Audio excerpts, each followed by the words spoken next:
अगर ईरान के साथ अमेरिका की जंग लंबी चली तो डोनाल्ड ट्रंप की कुर्सी चली जाएगी। नवंबर में मिड टर्म पोल ट्रंप की पार्टी रिपब्लिकन पार्टी चुनाव हार जाएगी और फिर विपक्ष ट्रंप का तख्ता पलट देगा। अब इतनी बड़ी बात मैं नहीं कह रहा हूं, ये अमेरिका के जाने माने प्रोफेसर कह रहे हैं, जो कई सांसद, कई अमेरिकी नेताओं के सलाहकार हैं। मतलब आपको लग रहा है कि ट्रंप की कुर्सी जा सकती है आगे चलकर, ट्रंप फिनिश हो सकते हैं पॉलिटिकली? जी हाँ, बिल्कुल। बिकॉज जो नवंबर के इलेक्शन में अगर वो सेनेट हार जाते हैं ना, बड़ी जो हमारा जो राज्यसभा डायरेक्ट इलेक्शन करते हैं हमारे सेनेटर्स की, तो दे कैन इम्पीच ट्रंप।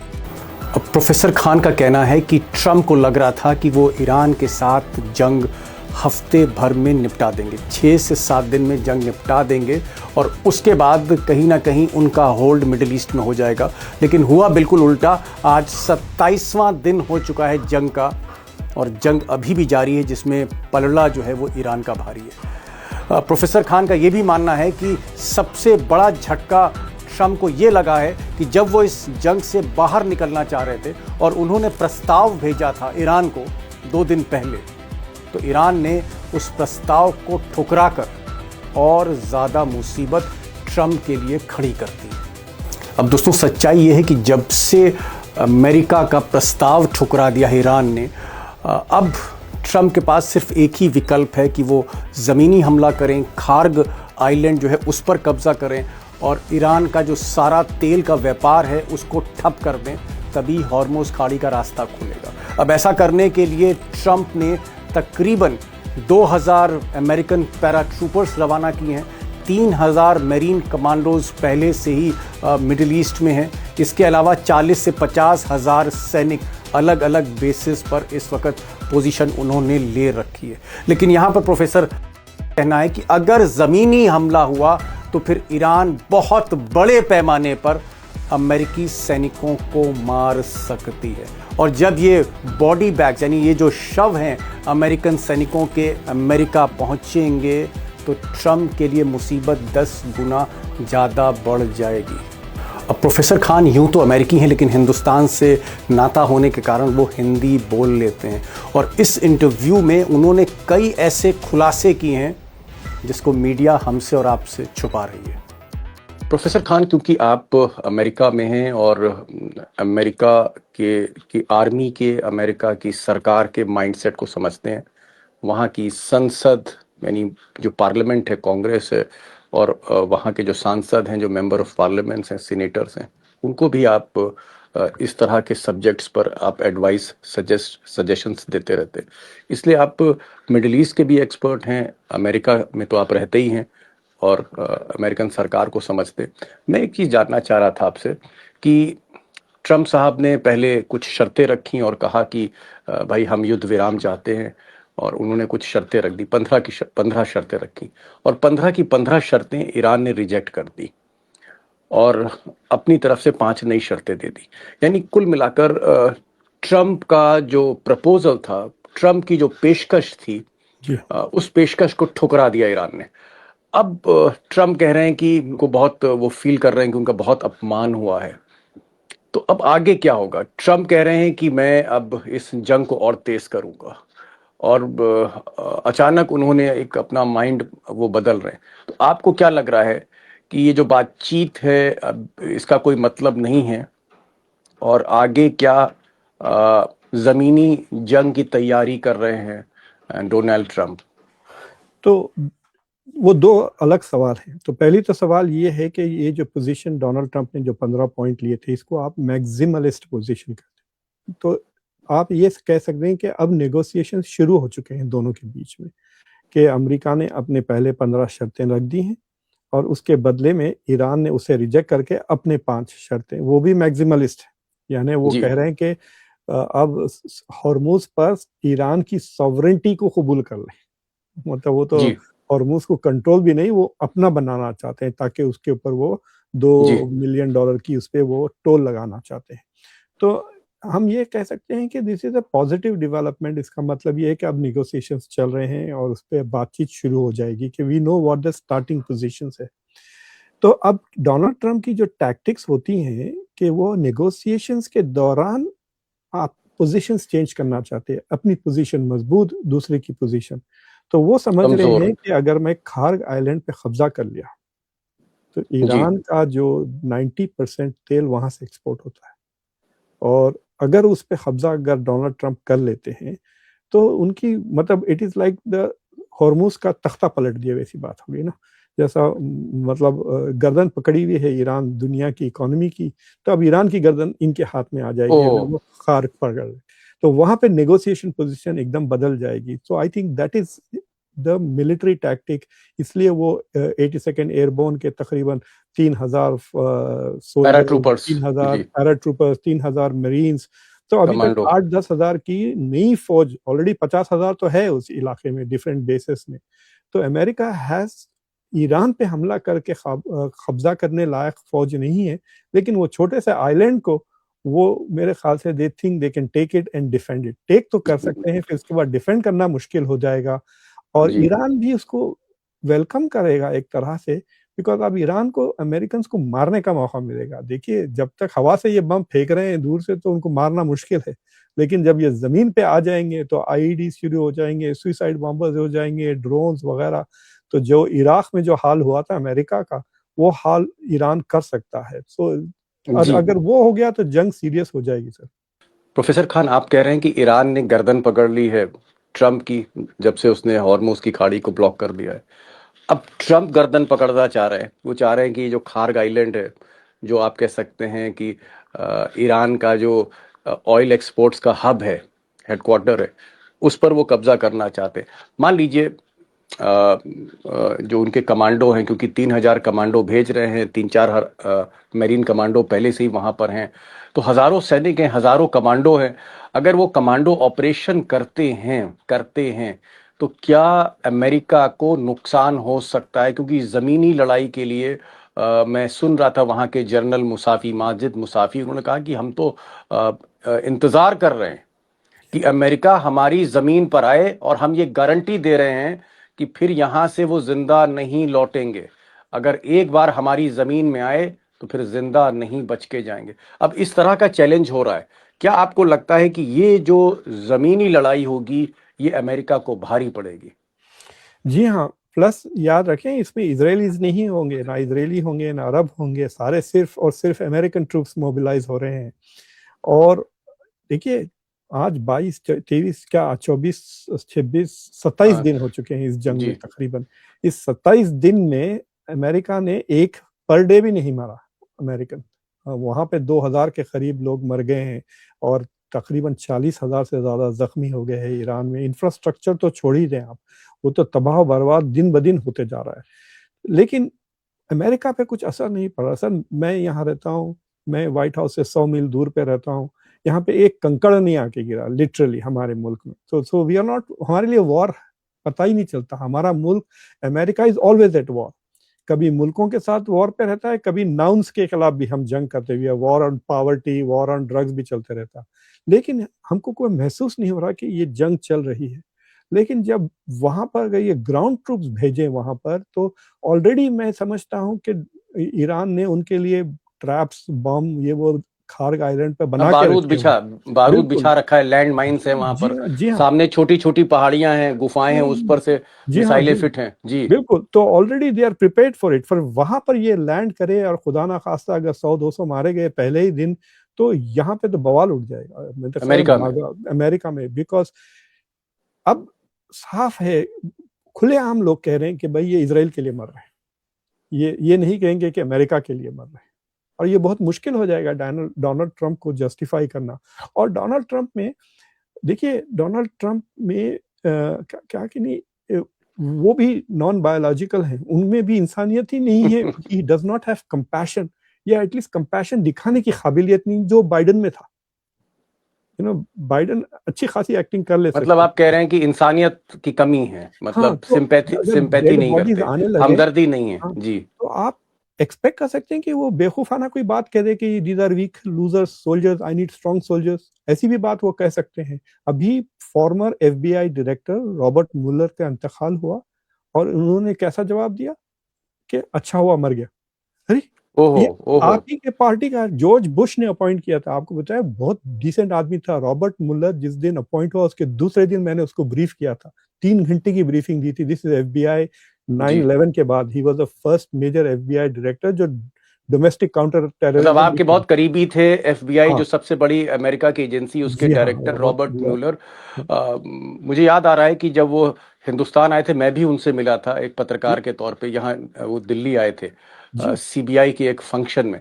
आप कह रहे हैं कि ट्रम्प इस तरह के आदमी हैं कि एफबीआई का, सबसे बड़ी जांच एजेंसी का डायरेक्टर, उसकी मौत हो रही है और बजाय हमदर्दी दिखाने के वो कह रहे हैं मैं बहुत खुश हुआ जी हाँ, कि ये मर इसीलिए गया ये। मर गया ये। तो क्योंकि उसने इन्वेस्टिगेट किया था ना रशिया कनेक्शन जी, इनके खिलाफ। तो आदमी में अगर अमेरिकन सोल्जर्स मर रहे हैं और वो इस तरह से कुछ ऐसी कैलस बात उल्टी कह सीधी दी, बात। बिल्कुल हाँ, उल्टी ट्रम्प। सीधी बेरहमी की बात कह दी, तो उल्टा बहुत नुकसान होगा, फिर उसको संभालना ट्रम्प, मुश्किल हो जाएगा उनके लिए खुद। क्या आपको लगता है, क्या आपको लगता है, तो ठीक है, आप ट्रम्प के बारे में हम आगे बात करेंगे कि भाई इस तरह से वो उल्टी सीधी बातें क्यों करते हैं, वो कभी कभी बहुत बेहूदगी की बातें कर देते हैं और सबको बुरा लगता है। इवन हिंदुस्तान में जो नरेंद्र मोदी को लोग नहीं चाहते हैं, नरेंद्र मोदी का जो विरोध करते हैं, उनको भी बुरा लगता है कि भाई हमारे प्रधानमंत्री को आप इतना बेइज्जत क्यों कर रहे हैं। अल्टीमेटली हिंदुस्तान का प्रधानमंत्री है और उसका बार बार आप अपमान कर रहे हैं। तो उस पर तो हम आगे बात करेंगे।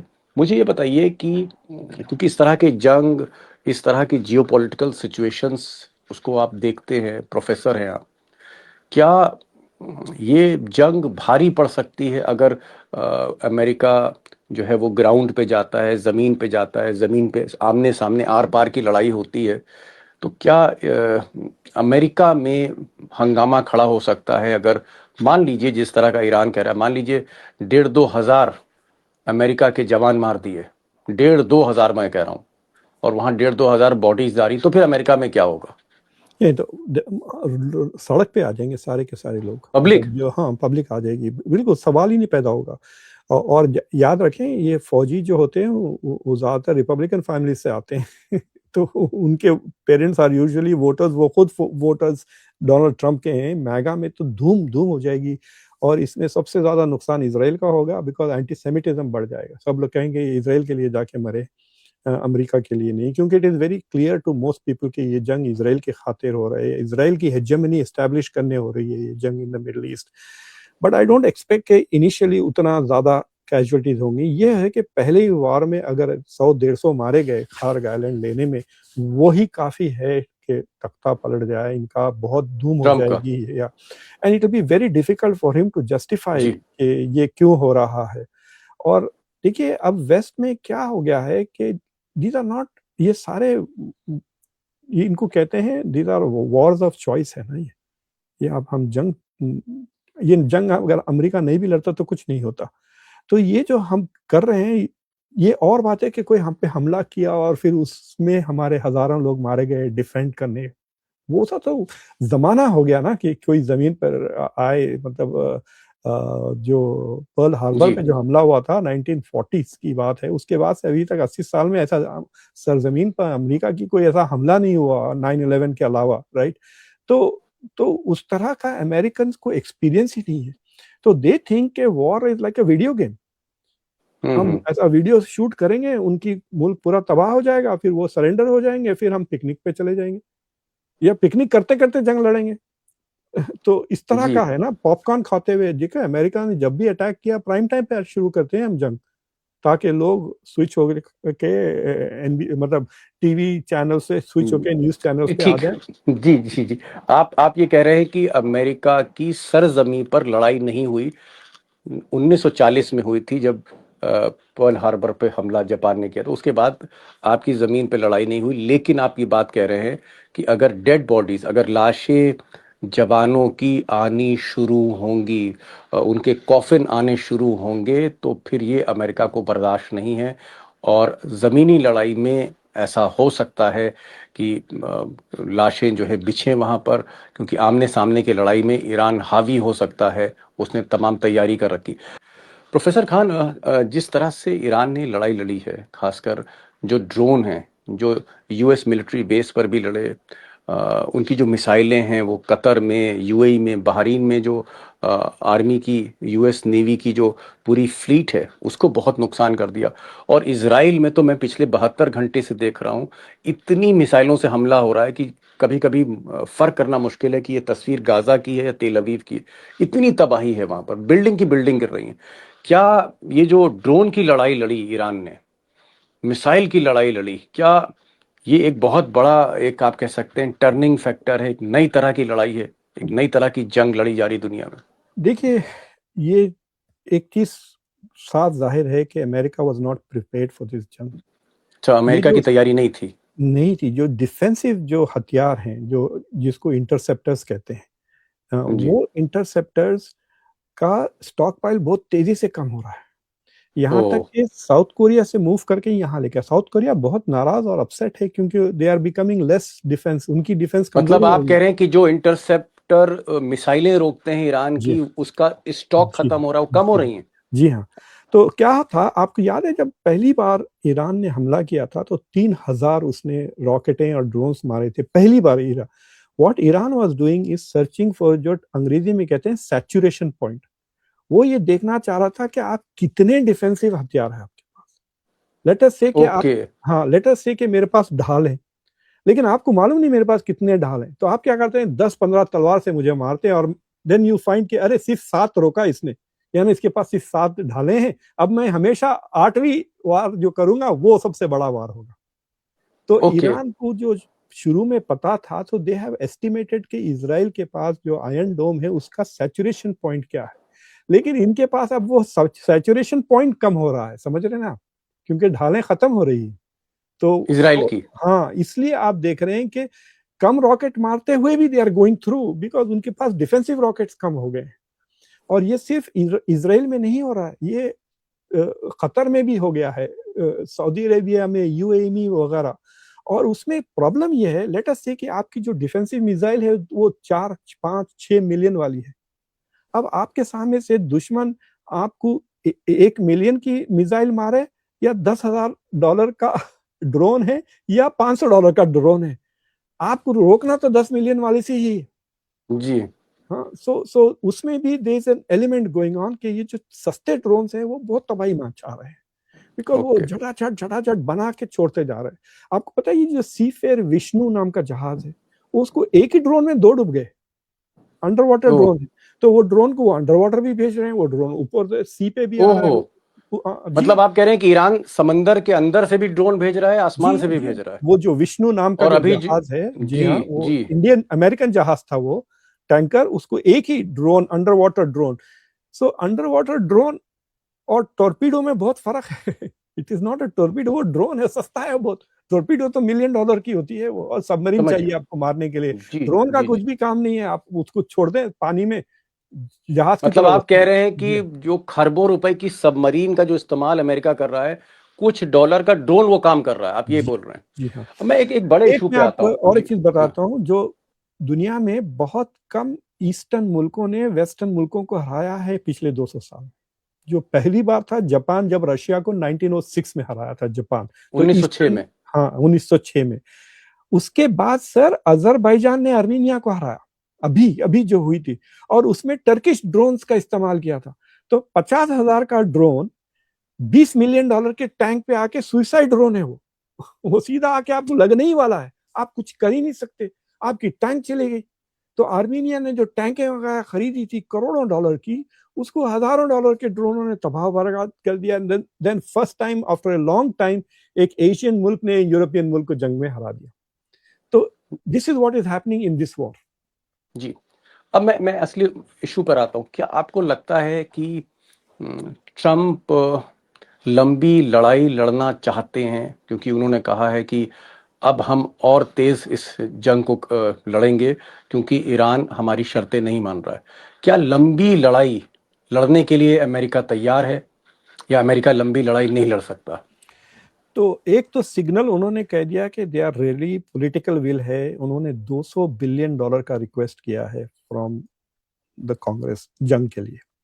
अभी तक अमेरिका इज एवरेजिंग, पहले एक हफ्ते में $11 बिलियन का खर्चा आया, उसके बाद से इट इज अबाउट $1 मिलियन चल रहा है, यानी अभी तक अमेरिका ने कुछ $25 बिलियन खर्च कर दिए इस जंग, खर्च हो गए जंग में। हाँ, तो लेकिन अगर 200 बिलियन और इनको मिलेगा, मिल जाएगा, अमेरिका में कोई भी हिम्मत नहीं होती कि पार्लियामेंट के आप फौज जंग लड़ रही है और उसकी जरूरतों को पूरा ना करें। So the money will come, Democrats भी हाँ कहेंगे, तकरीरें करेंगे उसके खिलाफ, लेकिन वोट हाँ कहकर वो डाल देंगे। 200 बिलियन 200 डॉलर बिलियन यानी और 200 दिन की तैयारी तो ये कर गए ना, इनके पास पैसे आ गए हैं 200 दिन की तैयारी। और देयर इज ऑल्सो एक रूमर फैला हुआ है कि इस जंग से डोनाल्ड ट्रंप की फैमिली और दोस्त और उनके रिश्तेदार बहुत पैसे बना रहे हैं। फॉर एग्जाम्पल एरिक ट्रंप ने एक ड्रोन कंपनी में इन्वेस्ट किया 11 दिन पहले ये जंग शुरू होने में पहले, और that is the biggest supplier of drones to America. ये जो अभी जो डोनाल्ड ट्रंप ने कहा कि मैं 5 दिन तक ईरान के इंफ्रास्ट्रक्चर पे, खासतौर से तेल के इंफ्रास्ट्रक्चर पे अलाउ नहीं करूंगा, उस दिन तेल की कीमत $10 गिरी, स्टॉक मार्केट वेंट अप, यानी डबल फायदे उठाए हैं जिनको पता था कि ये होने वाला है, राइट। तो अगर इट्स लाइक सेइंग कि जब आपको पता चलता है कि चीज की कीमत कम होने वाली है तो आप पहले इसको बेच देते हैं एट ए हाई प्राइस। मतलब आप कह रहे हैं ट्रंप और उनके परिवार और उनके जो दोस्त हैं वो माल कमा रहे हैं इस जंग से। बहुत कह रहे हैं कि कल के दिन में शायद डोनाल्ड ट्रंप $1.5 बिलियन बनाए। Oh my God, oh my God, ये तो एक अजीब। प्रोफेसर खान आप बता रहे हैं कि ट्रंप पैसा कमा रहे हैं, इधर जो है लोग मर रहे हैं, जान माल का नुकसान हो रहा है और ट्रंप पैसा कमा रहे हैं। खैर प्रोफेसर खान, एक चीज़ और हम जानना चाह रहे थे कि मान लीजिए जंग और लंबी खिंचती है, जिस तरह ट्रंप ने खुद कह दिया कि भाई बातचीत बड़ी मुश्किल है कि बातचीत से कोई हल निकले। अगर ये जंग लंबी खिंचती, मान लीजिए 3-4 महीने चलती है, तो क्या दुनिया की इकोनॉमी पर इसका फर्क पड़ेगा? क्या तेल और महंगा होगा, गैस और महंगा होगा, महंगाई बढ़ेगी? क्योंकि हमारे हिंदुस्तान में तो महंगाई बढ़ रही है, गैस सिलेंडर से लेके सब कुछ बढ़ रहा है धीरे धीरे। क्या अमेरिका में भी महंगाई बढ़ रही है और बढ़ेगी? देखिए, हमारे पास तेल की कीमत ऑलरेडी पर गैलन $1 बढ़ गया, यानी $100 कीमत बढ़ गई है 4 लीटर पर। ओ माय गॉड, $100, 25 रुपए पर लीटर कीमत बढ़ गई है अमेरिका में। और देखिए, जब तेल की कीमत बढ़ती है तो हर चीज की कीमत बढ़ेगी, याद रखना, अंडर से लेके ब्रेड, दूध वगैरह। तो जो हैंड टू माउथ रहते हैं अमेरिका में, लोग हैंड टू माउथ बहुत है। अच्छा, हाँ, देखिए, आधे मुल्क के पास, अगर आप आधे मुल्क में ऐसे लोग हैं, अगर आप उनके बच्चे को किडनैप कर रहे हैं और बोले मुझे $1000 दे, तो उनके पास $1000 नहीं होगा अमेरिका में 50% ऑफ द हाउस होल्ड के पास $1,000 सेविंग्स नहीं है, एक्स्ट्रा नहीं है। अगर उनकी तो बड़ी आप बात कह रहे हैं, आप कह रहे हैं कि अमेरिका की आधी आबादी के पास $1000 की बचत नहीं है। अगर टांग टूट जाती है उनको लाठी लेना पड़ेगा, तो क्रेडिट कार्ड पे जाना पड़ेगा। तो ये सिचुएशन है, यानी थोड़ी भी महंगाई हो, बजट अपसेट हो जाएगा और पब्लिक गुस्से में आके फिर वो अपना बदला वो इलेक्शन के मिड टर्म में निकाल लेंगे। लेकिन जो दूसरे मुल्क है, भारत की मिसाल देता हूँ, आपके पास 18 और 22 दिन का ही हिसाब रिजर्व है, तेल, पेट्रोल वगैरह। तो महंगाई इस हद तक बढ़ सकती है कि तेल की कीमत अगर $10 बढ़ती है, जैसा 95 से 105 अगर हो गया, भारत को हर $10 पे $20 बिलियन का नुकसान होता है। और एक चीज याद रखें आप कि इस जंग से पहले 65 पे था तेल, अब उतर के 95 पे है, बढ़ के 106 हो चुका था। और रुपये की भी कीमत गिर गई है, रुपया अब 94 हो गया है पर डॉलर। यानी एक तो एक तेल की कीमत बढ़ रही है और रुपये की कीमत कम हो रही है, यानी इंपोर्ट्स आपके और महंगे होते जा रहे हैं। और तीसरी चीज ये है कि इट इज नॉट जस्ट तेल और गैस, इसमें यूरिया का भी चक्कर है, फर्टिलाइजर भी नहीं आ रहे, जिससे आपके मतलब एग्रीकल्चरल प्रोडक्ट पे नुकसान होता है। प्लास्टिक नहीं आ रहा है, केमिकल्स नहीं आ रहे हैं। भाई वो भूखे मर जाएंगे गल्फ वाले। सोचिए आप, कुवैत, कतर वगैरह को अगर जहाज नहीं जाएंगे तो खाना पीना कहाँ से आएगा उनका? हवाई जहाज से लेकर आएंगे वो अंडे, मुर्गी वगैरह जो भी वो खाना चाहते हैं। So it is going to create food insecurity in rich countries. पहली बार कि फूड इनसिक्योरिटी हो जाएगी। और हम जो रिसेशन कहते हैं, वो रिसेशन के लिए 2 कंसेक्यूटिव क्वार्टर्स में नेगेटिव ग्रोथ होना चाहिए। तो शक है कि सारी दुनिया रिसेशन में आ जाएगी। Oh my God. तो क्या ये सब का प्रभाव ट्रंप पर पड़ेगा? क्योंकि नवंबर में आपके यहाँ चुनाव है, मिड टर्म है, और ट्रंप की पार्टी बहुत अच्छा नहीं कर रही। जंग चली तो डेफिनेटली सर, नवंबर तक जंग चली तो he is finished. There is no way we can afford it. मतलब कई लोग के क्या होता है, देखिए मैं आपको बताता हूँ। लेट्स से कि आप 3,000 रुपए कमा रहे हैं, 3,000 में आपके $2,000 मॉर्गेज जा रहे हैं, और फिर 3,000 गाड़ी पे, 300 गाड़ी पे जा रहे हैं, 700 में आप खाना खा रहे हैं। अगर आपका 700 का खाना खुद 1,000 2,000 हो जाता है, तो या तो आपकी गाड़ी गई या घर गया ना। ओह, ये इस तरह की इकोनॉमी है अमेरिका में। हाँ मतलब आपको बिल्कुल लग रहा है वैसे ही। कि ट्रम्प की कुर्सी जा सकती है आगे चलकर, जी हाँ। ट्रम्प फिनिश हो सकते हैं पॉलिटिकली। जी हाँ बिल्कुल, बिकॉज जो नवंबर के इलेक्शन में अगर वो सेनेट हार जाते हैं ना, बड़ी जो हमारा जो राज्यसभा डायरेक्ट इलेक्शन करते हैं हम हमारे सेनेटर्स की, तो they can impeach Trump and wait oh my JD God. Vance. और जो okay. Speaker of the house is third in line. तो अगर डेमोक्रेट्स हाउस जीत जाते हैं और सेनेट दोनों जीत जाते हैं, दोनों हाउस जैसा पहले था बाइडेन के अंडर, तो अगर वो दोनों हाउस जीत जाते हैं तो दोनों ट्रम्प प्रेसिडेंट हटाए। वाइस प्रेसिडेंट को इम्पीच करके स्पीकर को प्रेसिडेंट बना अच्छा। सकते हैं। जी, मतलब आप कह वो रहे हैं नहीं कि तारीख में, बट हो सकता आप कह रहे हैं कि जो अमेरिका की लोकसभा है, अमेरिका की राज्यसभा है हमारे यहाँ, अगर संसद में मेजॉरिटी नहीं रहती, बहुमत नहीं रहता ट्रम्प का, तो ट्रम्प जो है इम्पीच किए जा सकते हैं, अविश्वास प्रस्ताव आ सकता है, हट सकते हैं वो ये कह रहे हैं। आखिरी सवाल प्रोफेसर खान, और मुझे लगता है ये सवाल आपसे ज़रूर पूछना चाहिए क्योंकि आप जियो पॉलिटिक्स के एक्सपर्ट हैं और अमेरिकन पार्लियामेंट को आप गाइड करते हैं, आप वहाँ के डिफेंस सिस्टम को भी सजेशंस देते हैं, आपको डिफेंस के लोग भी सुनते हैं वहाँ पर एक्सपर्ट्स। क्या ट्रम्प का फैसला गलत था जंग लड़ने का, और क्या ट्रम्प को नेतन्याहू ने बेवकूफ़ बना दिया? है। ये बात तो क्लियर है कि ये जंग अमेरिका के इंटरेस्ट में नहीं थी। खुद तुलसी गैबर्ड ने, और उसके बाद जो उनके असिस्टेंट जो उन्होंने रिजाइन किया, उन्होंने कह दिया कि अमेरिका को कोई खतरा नहीं था ईरान से। So it was not an imminent threat, नहीं था, ये जंग की कोई जरूरत नहीं थी। This is war of choice, ये बिल्कुल सही है। नेतन्याहू 1996 से कोशिश कर रहे हैं कि अमेरिका जंग करे ईरान। उनके लिए एक ही खतरा था, ईरान, जिसके थ्रू हिजबुल्ला, हुतीज, हमास, इन सबको वो सपोर्ट कर रहा था। और ईरान, इसराइल जानता था कि ईरान एक ऐसे मुल्क है जिसको इसराइल अकेला नहीं हरा सकता, उसको चाहिए था अमेरिका। तो फाइनली यहाँ पे तो खुल के कह रहे हैं लोग चैनल्स पर और मेन स्ट्रीम न्यूज में कि पहली बार नेतन्याहू को एक ऐसा बेवकूफ मिल गया जो 40 साल में वो जो नहीं कर सका वो अब कर रहा है। यानी उसने George Bush senior, George Bush senior ने नेतन्याहू को स्टेट डिपार्टमेंट से भगा के गया था, पर्सन और नॉन ग्राटा कर दिया था। ओह। हाँ, उसके घर में जिम बेकर, उनके जो सेक्रेटरी ऑफ स्टेट थे, उन्हें भगा दिया था स्टेट डिपार्टमेंट से नेतन्याहू नेतन्याहू। को भगा दिया था जॉर्ज बुश ने?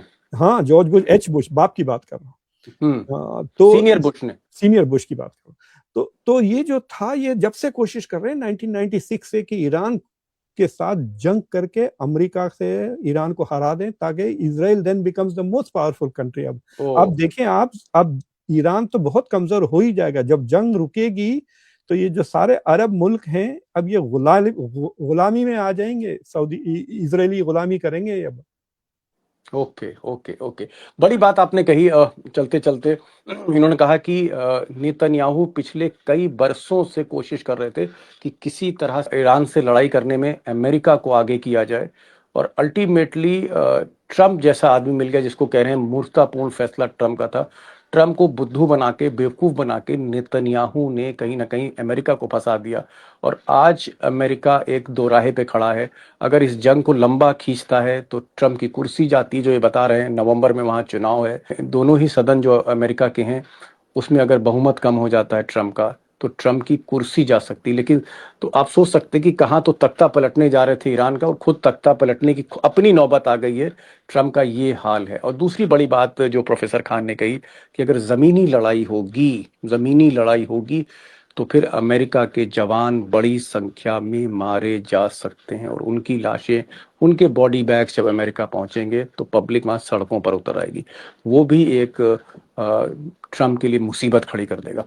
प्रोफेसर साहब, आप आए, आपने समय निकाला, और बहुत सी चीज़ें आपने बताई।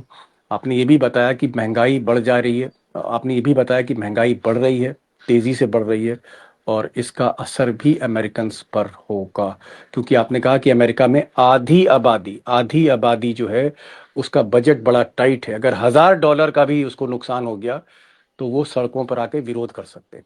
Thank you so much professor Muqtadir Khan for joining this program. Thank you so much sir, thank you so thank you much. Very much.